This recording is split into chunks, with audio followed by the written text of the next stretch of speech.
Welcome back to Podcast on Wheels. I'm your host, Brian Smith, and today virtually we've got one of my best friends, Mr. DJ Santiago, coming back for his second appearance here on Podcast on Wheels. Welcome, DJ. Thanks for having me back, brother. Two catchers on a podcast. I mean, come on. This is doesn't get any better than this. I hear you, bro. I hear you. You know, you say that. I had a former player I did a show with the other day, and he was a catcher, and he said, y'all could see everything from behind the plate. And he said that was his favorite thing about the job. And I feel like that's one thing as we kind of prepped before this show, we talked about how things change, how we have to be prepared, how, having the culture and understanding everything. But let's start there. Since the last time we talked, DJ, some friendships, relationships, tested, grown, changed. What's been going on in your world, sir? Yeah, man. So, again, thank you for having me on. Lots changed since the last time we talked. Last time we talked, I was just on the verge of becoming an executive at a pretty big billion-dollar firm here in Cleveland, and things were great, man. Things were, I had become an executive in corporate America after not being in corporate America for 40 years, got involved, became an executive inside of 5 years, something that I never thought was possible. And all of a sudden I went from kind of just being a sales guy to being in the corporate leadership room and getting levels of, I guess, respect that I really hadn't seen before at the corporate level. And it was a great time for me and my family. It was a great story. And we were rolling, building a team. We were buying some businesses, giving some folks some, and as you know, you're in insurance. There's a lot of acquisition activity going on. There's an aging population. There's a lot of roll-ups going on. A lot of people are kind of taking money off the table, if you will. And I had a plan to kind of give those folks a different experience. So we were going to do all of those things, but also give it, there is a lot of that going on. And it kind of strips the owner of some dignity. They start firing people. They start doing things a certain way just to kind of push up profit. And we had a plan to do things just a little bit better, a little bit different, and grow our team through that as well. And so I did that for about 3 years, and then I get a phone call from our CEO that, who I love, by the way, is a good dude. Just said, "Hey, your division is going to be acquired by our sister company." And so obviously my reaction to that was visceral, right? Wasn't the happiest news I had ever heard. And I expressed to him that this isn't really what I signed up for. The company's out of California. I think I told you on my first podcast with you, when I was first asked to get into insurance, I told a person that thought I would be great at it, like, "Hey, dude, I know like 15 people in that business, and I don't like any of these dudes. Like, they're all clowns. So I don't think I'm your guy." And so, of course, that's where my mind went, was like, okay, is this going to be some more sleazy insurance people? And so I investigated the opportunity and finally got to a place where just my heart was not in it. I knew, you've known me for a long time. I'm a passionate person. If I'm passionate, it's not even about the money. It's really about the purpose and the impact. But when I'm not passionate, money's not going to take care of that problem either. And so I got to a place where I literally just told my wife, like, "Hey, I'm not feeling this. This is a place I can go for a couple of years, but, I'm just not feeling it." And so I went back to leadership and just said, "Look, you're not going to like this, but I think my team's going to go to the new company and take the acquisition opportunity and move. But my heart's not in this. And I'm not going to put my name on a business card that I don't believe in, because everybody I met from the acquiring company reminded me of those 15 people that I mentioned earlier." So, and when you're sitting at the kitchen table talking about insurance or whatever, baseball lessons, business, it really doesn't matter what the card says. They're buying Brian Smith, right? Is this guy trustworthy enough that I'm going to part with my dollars, and in my case, my employees and their health care, to do business with? I don't care because we all have features and benefits. We all got the gadgets, and I just couldn't get there, man. So 2024 was an interesting year. A lot of people turned on me internally, externally, and I found out some things about people that I just didn't really anticipate, which was definitely a challenge. I always tell people who ask me about corporate America, especially after this experience, the difference between entrepreneurship, because I've done both, right? Entrepreneurship and corporate. And as an entrepreneur, kind of like an athlete, you get paid to do your job. And either you do it and there's enough money in the account to keep things going, or you don't do it and you go see the travel secretary and go on a permanent vacation. In corporate America, it's not about doing your job, it's about keeping your job. That's the game that I saw in 2024. DJ, you know, that's a great way to say it. And that's one thing that you've always done a good job of is articulate your words, because as I think back to you when I coached with you and learned from you, and you know, I got to tell our listeners real quick, I got to throw this little story in there. Courtney asked me, she said, "What was it about DJ?" I said, "He was the first catcher that I met like after ball and that was better than me, and it was legitimate better than me, and it made me mad, but I've always respected him because whether we were hitting bombs or throwing to second, you know, he was better than me, and I looked up to him from that aspect, and we've always been real." And that's the thing that, you know, like he said, it doesn't matter what's on the table or what the court says. It's DJ and his reputation and his purpose. So, you know, DJ, that's always been that way. But you know how faith or shaped your family, friendships, and your circle over the past year? Tell us a little bit about that as you went through that time. Yeah, so great question. So I definitely, I think, got humbled a little bit in 2024. Not that I ever found myself being arrogant, but I think I realized, you know, I got to tell you the story, right? So like one of my things that happened to me in insurance, it happened to me early on, and you and I were talking before the show started. We were dropping some names of some guys that you know have played at the big league level and run, and you run into some circles, and there is a portion of the financial services industry that takes themselves way too seriously, right? Like I had a situation early on in my career. I've had a situation as recently as last week where I had to like hold up a mirror to somebody and be like, bro, you sell insurance. Like you need to relax, bro. Like when you die, it's not going to be on the bottom of CNN because you sell insurance. Like, yeah, you make a lot of money. You got suits with initials on them and all this other stuff. But like, bro, at the end of the day, when you get up tomorrow, you sell insurance. Like, so, you know, you're not going to go in the Hall of Fame of insurance. You didn't steal 40 bags in a season. Effing lax, bro. And so I don't want to say that I became that guy, but I became proud of what I had accomplished. And what I realized was nothing, as we always talk about, nothing's promised. There's always, you're one phone call away, just like on the good side, you're one meeting away, you're one phone call away from totally changing your life. When I got the phone call from the CEO and leadership team that this decision had been made without my involvement, without me doing anything wrong, that was a tough pill to swallow because these people looked at me and my wife over dinner. Before I made this decision, I forced them to kind of take Tanya out for dinner and sell her, because I'm like, you know, this is a big national job. You guys want me to fly all over the country? She's got to share me with you, and you know, she needs to feel good about it. And they did all those things, and I think that I got caught up in some kind of, you know, corporate showdown. And so anyways, it definitely caused me from time to time to kind of say to myself, you know, what did I do wrong? Is this not my path? Am I just not capable of kind of getting through this? And so a lot of self-doubt, a lot of anger about just making certain decisions. And then once I got past that, because I have a propensity to blame myself. I mean, we talk about being catchers, right? Catchers take responsibility for everything, right? But if my guy throws a no-hitter, talk to the pitcher.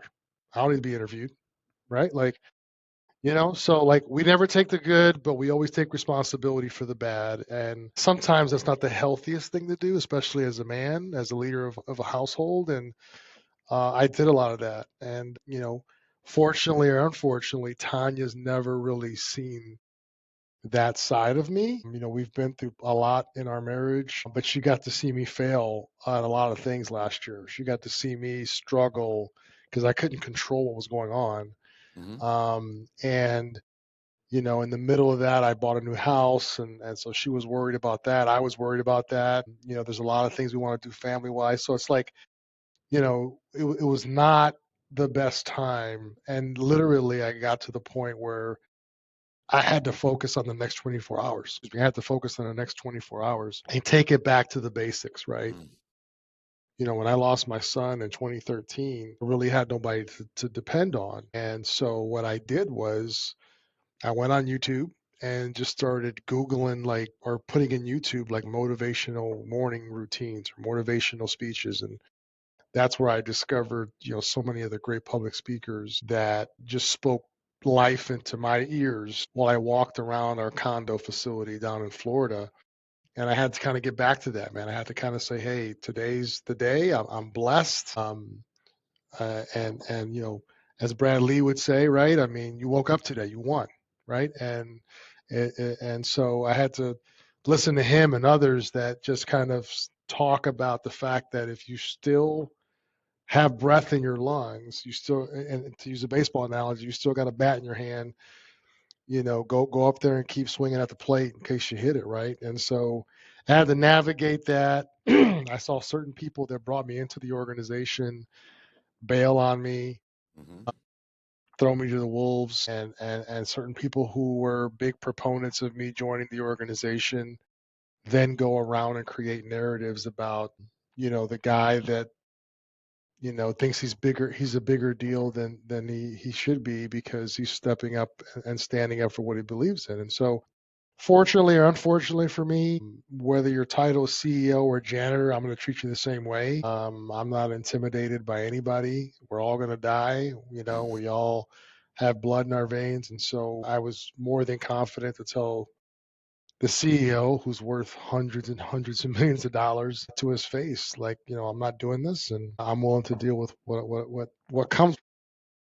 2024 was definitely a year where I had to kind of come clean about who I was, where I was, my level of significance, to kind of go back to the earlier story that I talked about. But Tanya got to see DJ, kind of fail privately and publicly, and I don't like to lose at anything. And I felt from time to time that I was losing. I wasn't able to tell Tanya it's going to be okay because there was a lot of time I didn't know. It's like, I don't know how this is all going to work out.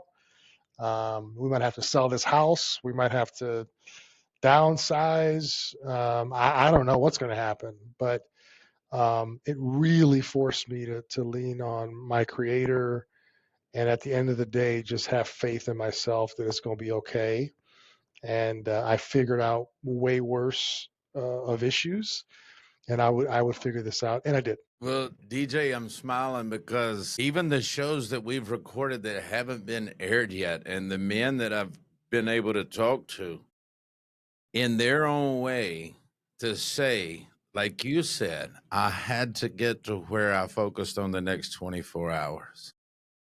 That I've heard that so many times, brother, and it's encouraging to me because, not so long ago, we had to bring over a realtor and we had to look at the assessed value and how much equity's over here. And can I move this to flip this? And does it make sense? And that's real. It's real. And especially when you're going through something like that, DJ, to where it's like, hey, this is my purpose. This is what I live for.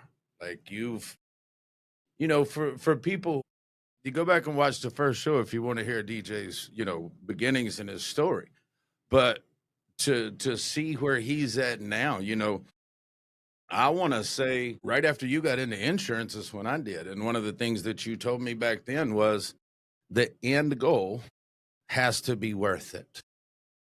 What you're going to accomplish has to be worth it for you to get up and stay disciplined every day to show up. And, from the outside looking in, brother, you had the income, you had the act, you had the stuff. And it just, hey, so, and you go back to your faith, your friendships, your circles. And I feel like, sometimes God's put me in that spot too, where I've had to lean on Courtney so that I wouldn't be so, right, as that catcher. I wouldn't be that.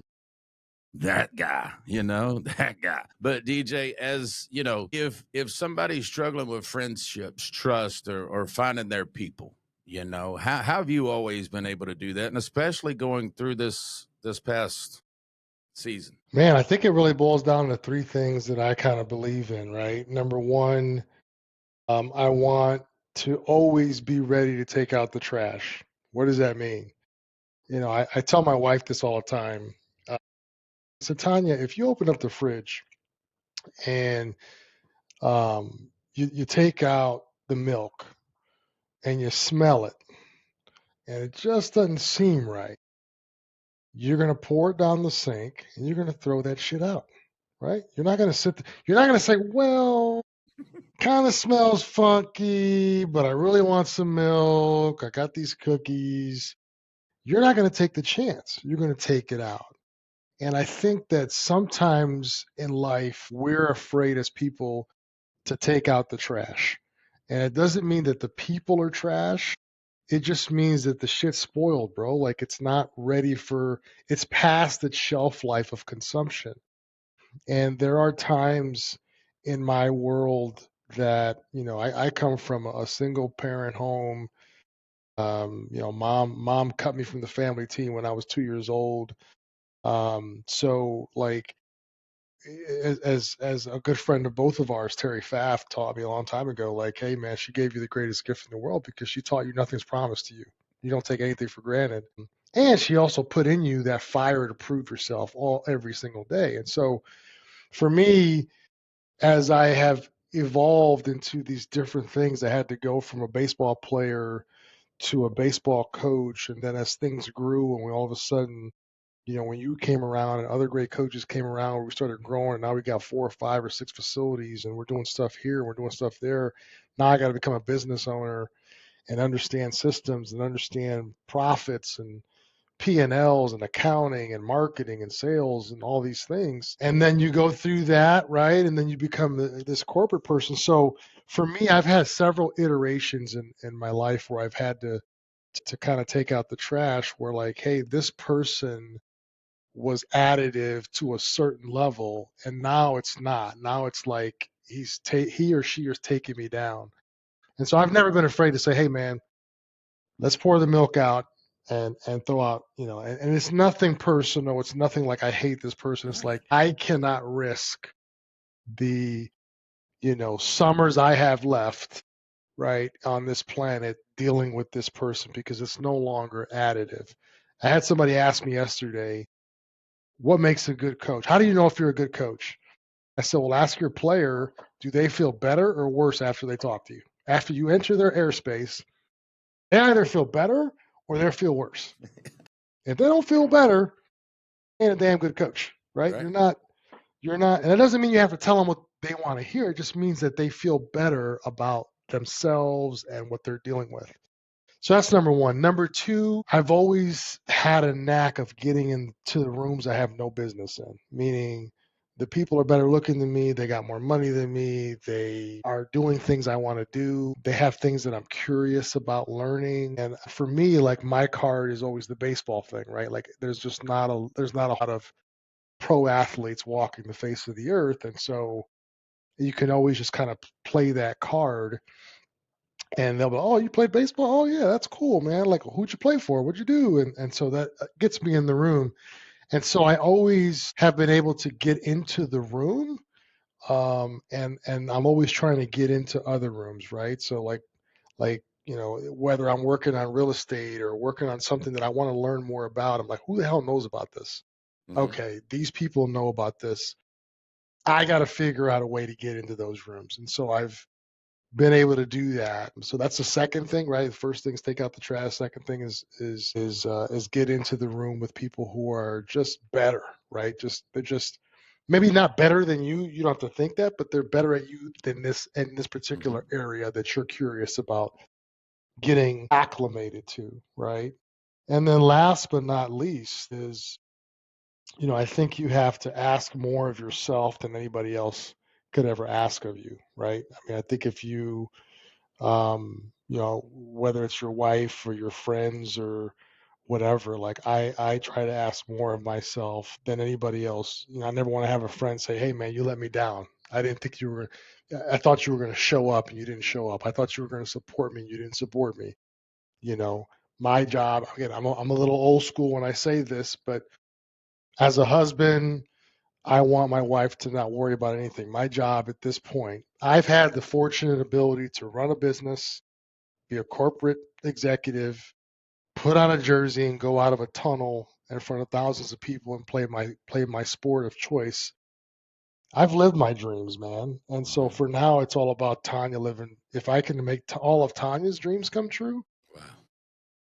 that's enough to get me out of bed. That's enough to make it worth it because, she's a great person. And I always tell people, as you know, I'm sure a lot of players that you've coached are now getting married. And, I've got a couple players now that are getting married and they're like, man, how do I know if she's the one? And I always say, for me, the answer is not easy, but it's simple. You have to marry a woman that requires you to be your best, right? That you feel like this person deserves my best, right? When I don't want to go to the gym, like I don't want Tanya to walk me into a room and be like, yeah, my husband's some fat ass, right? Like, Right. when whatever the case is financially or whatever, like Tanya deserves one thing and one thing only from me, and that's my best. And so I always try to encourage young men who are developing into whatever the next phase of themselves are, level up on responsibility, man. Responsibility is something that I feel a lot of young men today are kind of avoiding. And for me, I want as much responsibility. I want as much pressure. I want as much expectation as humanly possible because it requires me to do one thing and one thing only, be my best. And there's a lot of people walking around that operate at 70% of themselves and do very well in life. Mm-hmm. But for me, the stakes are very, very high, and I like that. I appreciate that. I think that's where I operate at a high level. Yeah, and you always have. And I'm gonna throw in a side story. See if I can get a smile on your face here. I go back to, you talk about getting in rooms that you shouldn't be in. Okay. The first story that popped in my head was, I think your dad was putting you in pro tryouts when you were 12, saying you were 16, probably. I think I do remember some of those stories, Yeah. but, but I remember being when I lived in Cleveland, I was in an apartment building and you came by and hung out with Tanya and you were like, hey, what are you doing tonight? And we end up going to a comedy club that was sold out, and a table was placed up by the front of the stage, and chairs were placed there, and it was a guy named Frank Caliendo, which most of you guys probably heard of. And DJ just walked us right in there and sat down at the table, and we had a great night. And I said, wow. Yeah, I got to play Pro Bowl. I got to do some cool stuff, but Frank Caliendo front row in a sold out show when we're hanging out at the pool 2 hours ago, not talking about it. Like, that comes into play when I'm in rooms today. I think back to there. It's like, DJ just said, follow me, act like you've been here. Let's go. Yeah, and I did. And hey, it worked. And he actually laughed and made fun of us. But, I remember that from 20 years ago that you put that, I say 20 years ago, not quite, but, you did that for me. And you got me into rooms and you took me to places and you put me in environments that I had no business being in. And being around a guy like Terry Pfaff that you brought up that said that you introduced me to, he was the first guy to say, and if you don't make six figures, and I was 20 something, if you're not making six figures, that's your fault. And I'm like, six figures, that's a lot for a baseball coach. He's like, well, you're not. You're not, but DJ, I use that story to kind of open up a question here to kind of wrap up for, if you had a message, if you want to, for the next generation about faith, friendships, and you gave us that breakdown there, but I gotta say this before I throw this last thing out. The coaching aspect. People that get around you get better. Okay. I'm telling you, when you go through my head, and I've never paid you as a coach, I probably should have many times, but yeah, I feel better about it. So cheers to you, brother. Celebrate that win. And that's another thing Bradley says we need to do more of, is celebrate every win when somebody compliments us Another man that I interviewed, Nick Alfano's a good friend of mine. But Nick, when you see this, make sure you receive all those compliments too, because he has a hard time with that too. He's a tough guy. But the next group, the next crop, the next generation about faith friendships is taking the trash out, doing those things. Yes, but what's something else that they could do to stay to their purpose, I guess? I think at the end of the day, man, you got to realize that belief and doubt are cousins, right? I mean, the same thing that makes you doubt you can do something, a doubt that you can go sit in front of Frank Caliendo, and all that, right? The same things that make it's just energy turned the other way, right? The other side of the coin is faith, right? Like I believe that I'm going to do this, this, and this. If it's remotely in your head as something that gets you to an emotionally higher state of yourself, pursue it, man. I mean, I see so many people kind of topping out at 20, 25 and saying, yeah, I'm married, I got 3 kids, I live in this house. And now they're kind of stuck in this cycle. And, I just think that I don't know what life would be like if I wasn't trying to do something that nobody thought I could do. And so, what happened in 2024 was not great at times. And I got sent down to a different level, right? But Right. I didn't go to A ball. I went to AAA, right? And so I'm in AAA trying to get back to that level. Right. But at the end of the day, like I'm okay and this is something I think men struggle with more than women. We have to be prepared and able to reinvent ourselves, right? And so I see this with athletes all the time. Like you were the coolest, sexiest thing in your town or your state or your team or whatever. Right. Now you're 25, the jersey comes off and you come back home and they stick your ass in a cubicle and you're like, what is this? Right? You know what I mean? Like I'm used to playing in front of, I'm a god, bro. Like I put a jersey on and go do stuff. And I'm so bad that I'm going to tell you what I'm going to do. I'm going to tell you who I'm going to do it to, and then I'm going to let you watch me. Mm-hmm. And you want me to put a headset on and go sit in the cubicle and make and I had this conversation the other day with somebody in my office. They're like, man, you just come in and I had a hard time reading you. And I'm like, what do you want to know? And they're like, well, you just come in, you put a suit on and you say hi and you go to your office and I said, well, what the fuck? What do you want me to do? Well, people. And so they were trying to read me because I'm not the type of guy that's going to walk into an office and be like, hey, did you have a great week? What'd you do this weekend? Next thing you know, I'm 2 hours into my workday and all we've talked about is sports and what you did for the weekend. I'm just not that dude. I'm an athlete. So I believe that you come in the locker room, you say, what's up, Smitty? How's it going? You put your stuff on and you go to the cage, get some work in, or go to the weight room, or go to the hot tub, or get some treatment, whatever.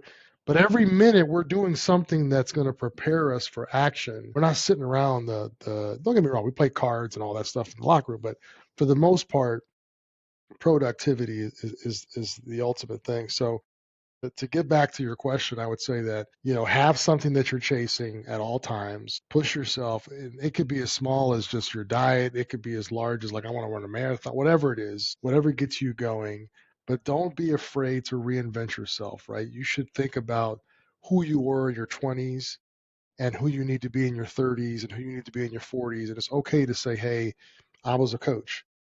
Now I'm going to do this. Now I'm going to do that. And you are, there's a big difference between your job and your occupation. See, I'm clear about this. My job while I'm here is to help people do things they didn't think they could do.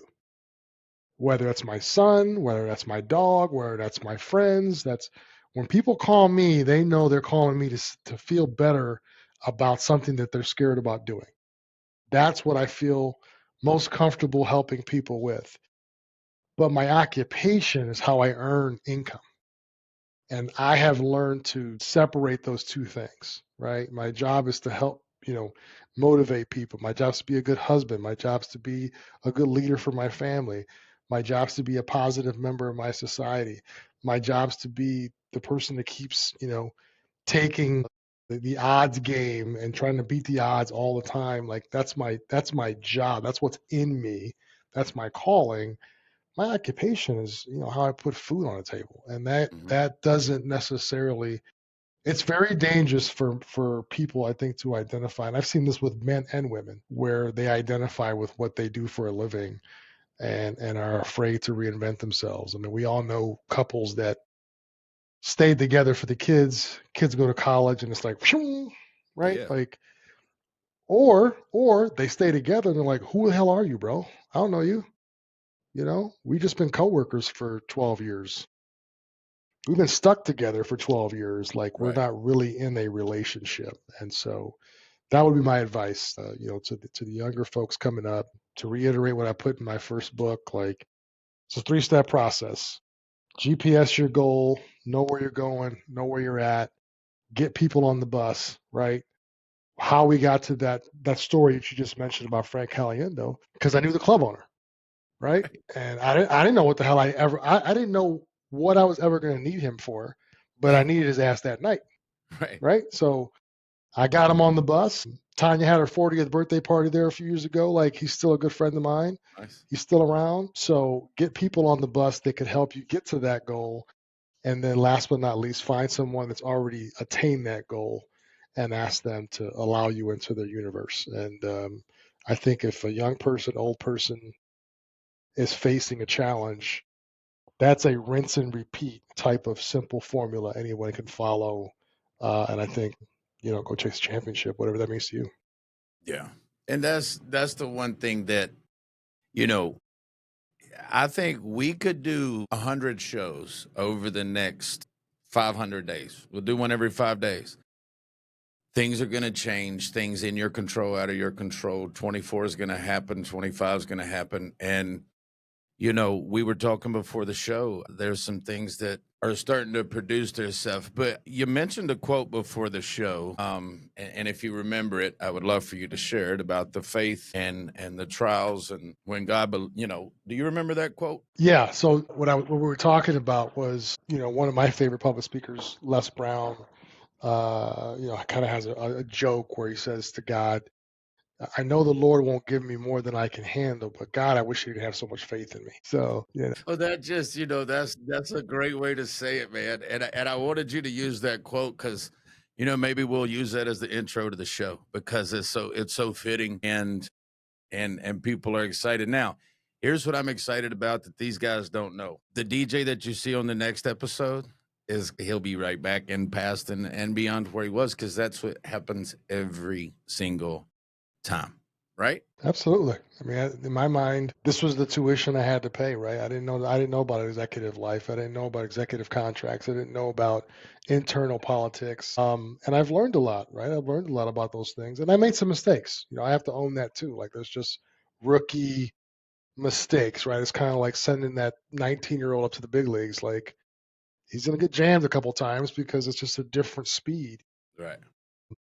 And so the one thing I think I would also share with listeners is like, don't let a setback take away from the accomplishment, right? Like at the end of the day, on my deathbed, in front of my grandchildren, in front of, my wife, when we're sitting on a rocking chair at 70 years old, I could say to her, a kid from the projects with no formal education, built a business to $1 million across, multiple states, entered the corporate world at 40 years old, having no idea what was going on around people who were way more educated and formal than I was, and became an executive at $1 billion company inside of 5 years. No one can take that away from me. You could send me to go clean cars and Yeah. change oil. Like I did those things. Right. And so now it's about okay, some things happened, life happened, business gets messy, but I'm still that dude. And at the end of the day, I think one of the most important things, you were talking about somebody that you ran into recently that can help you. I think if more people understood that the real game in life is being discovered by the right person, right? And I think that'll help you become very curious about other people in the room, other people in your state, other people in your industry. because I didn't become an executive inside of 5 years because I was good at what I was doing.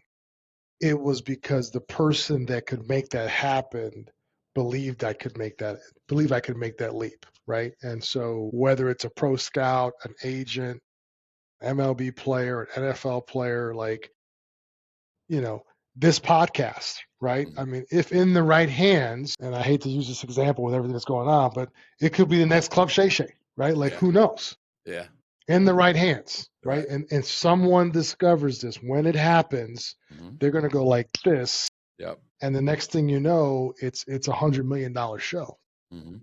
And so I think that's what is so exciting about life is you just got to be in the room with the right people.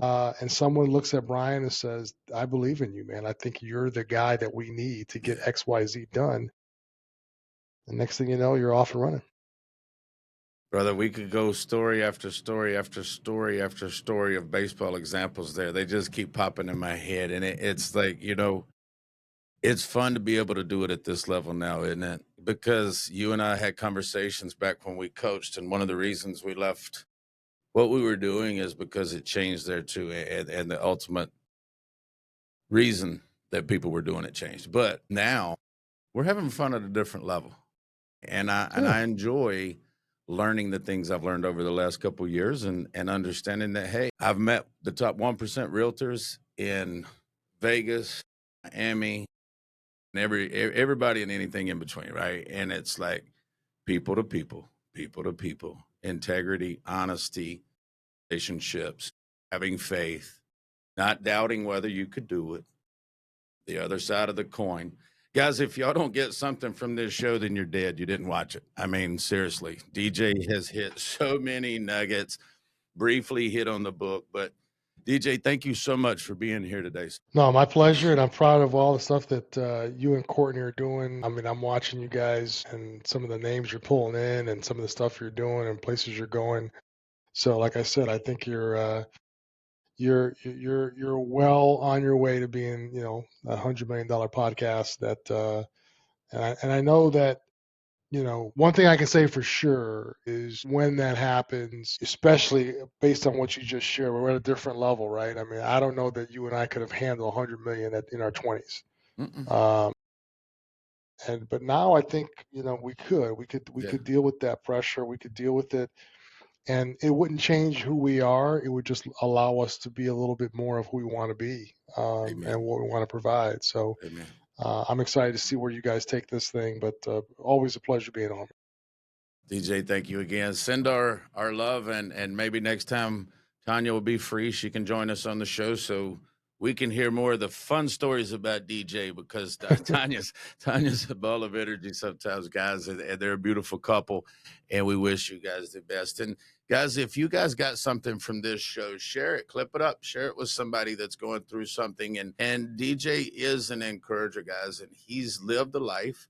He's maintained the faith, and that's why you're going to see him on the show every year. And when things get crazy in my life, he's a guy I reach out to because he's a mainstay for a long time in my life. So, DJ, thanks again for being here, brother.